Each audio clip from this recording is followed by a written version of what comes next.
تو میرے دوستو ختم نبوت کی برکت سے اپنے مقام کو پہچانو، اور پہچان کر رسول اللہ صلی اللہ علیہ وسلم کی تعلیم سے بڑھ کر کوئی تعلیم نہیں، دو ہی چیزیں ہیں۔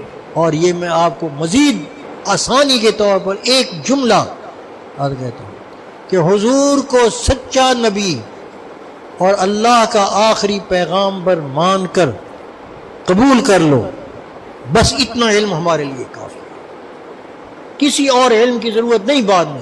ہاں بعد میں صرف اتنا علم ہے کہ حضور کا کیا حکم ہے، کہ علماء سے پوچھ پوچھ کر عمل کرتے جاؤ، تمہارے لیے آسان راستہ، جاہل نہیں رہو گے۔ بڑے بڑے علماء دیکھے ہیں جو قدر کرتے ہیں ان لوگوں کی جو اتباع سنت کے اندر جن کا قدم راسخ ہے اور جزیات دین ان کو یاد ہو جاتے ہیں۔ تو اس طرح بہت آسان راستہ ہے، لیکن احساس کم تری سے نکلو۔ یہ بڑے بے ایمان ہیں، یہ انگریز جھوٹ بولتے ہیں، یہ سب دجالی فتنے کا کہ جو پھیلاؤ کا ذریعہ ہے، یہ پروپیگنڈا ہے۔ اس پروپیگنڈے میں نہ ہو۔ اللہ تبارک و تعالیٰ نے جو نعمتیں آپ کو دی ہیں، اللہ ہمیں ان کی قدر کرنے کی توفیق عطا فرمائے۔ وآخر دعوانا